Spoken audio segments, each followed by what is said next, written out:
Please এখানে আমি কিন্তু আলোচনা করতেছি যেটা নেতৃত্ব থেকে নিয়ে একদম কর্মী পর্যন্ত বাংলাদেশ খেলাফত মজলিসের একটা ফর্দ পাওয়া যাবে না যে মওদুদ দিবসের আদর্শকে নিয়ে আদর্শ হিসেবে গ্রহণ করেছে, কথা ঠিক কিনা? তা সভার আয়োজন করা,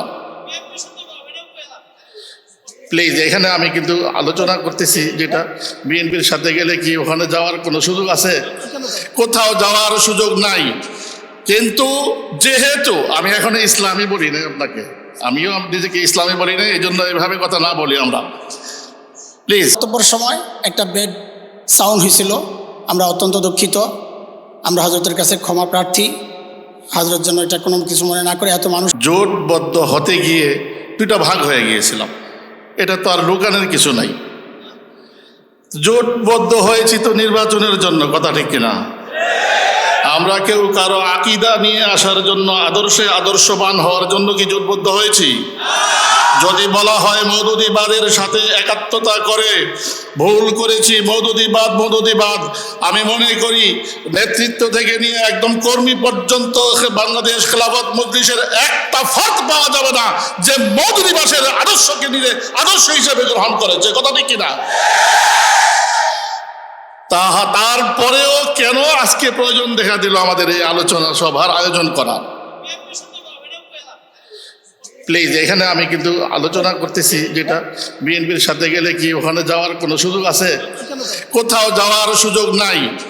কিন্তু যেহেতু আমি এখন ইসলামী বলি না, আপনাকে আমিও নিজেকে ইসলামী বলি না, এই জন্য এভাবে কথা না বলি আমরা, প্লিজ।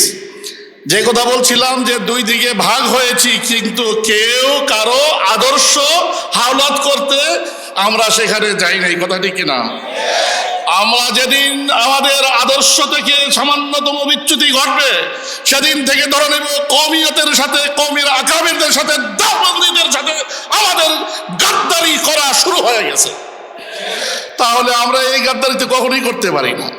নির্বাচনী একটু খেয়াল রাখতে হবে আমাদের ছাত্র ভাইদের মাধ্যমে এটা হয়, ফেসবুকের মধ্যে তারা আসলে তো স্বল্প বুঝের আবেগী, এজন্য নিজেকে ধারণ করে এমন যে আমি মওদুদিবাদের সেভ করলে বোধ হয় আমি বেশি খেলাফতি হয়ে যাব, এমন দুই একজন অবিবেচক ছাত্র ভাইদের মধ্যে আছে, যার কারণে একটা প্রচলন হয় ফেসবুকে একজনে দিলে একটা স্ট্যাটাস, এটার পক্ষে বিপক্ষে না দিলে তো ভালো লাগে না, এটা সুরসুরানি আছে।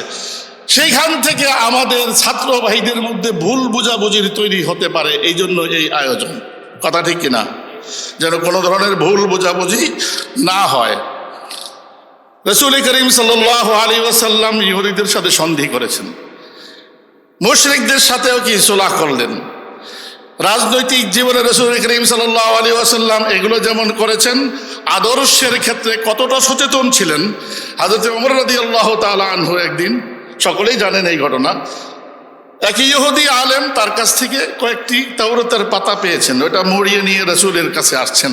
ভালো লাগছে কথাগুলো, এটা পেশ করেছেন রাসূল করিম সাল্লাল্লাহু আলাইহি ওয়াসাল্লামের সামনে। ফাতামাআরা ওয়াজহু রাসূলিল্লাহি সাল্লাল্লাহু আলাইহি ওয়াসাল্লাম, রাসূল করিম সাল্লাল্লাহু আলাইহি ওয়াসাল্লাম রাগে গোসায় চেহারা একদম কি হয়েছে, লাল হয়ে গেছে, আর বলেছে ইবনে ওমর ইবনুল খাত্তাব, লাউ কানা মূসা ইবনে ইমরান হাইয়া লামা ইয়াসআহু ইল্লা আন ইয়াত্তাবিআনি।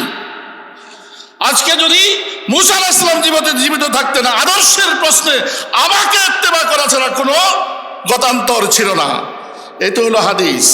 বিধায় আমাদের সর্বোচ্চ সতর্ক থাকতে হবে, আদর্শের ব্যাপারে আমাদের সামান্যতম ছাড় দেওয়ার সুযোগ ছিল না, এখনো নাই, ভবিষ্যতেও কেউ দিব না ইনশাআল্লাহ। আসলে যদি আরো একটু গোড়ায় যাই, তাহলে আমরা কারা, আপনারা কারা? আমরা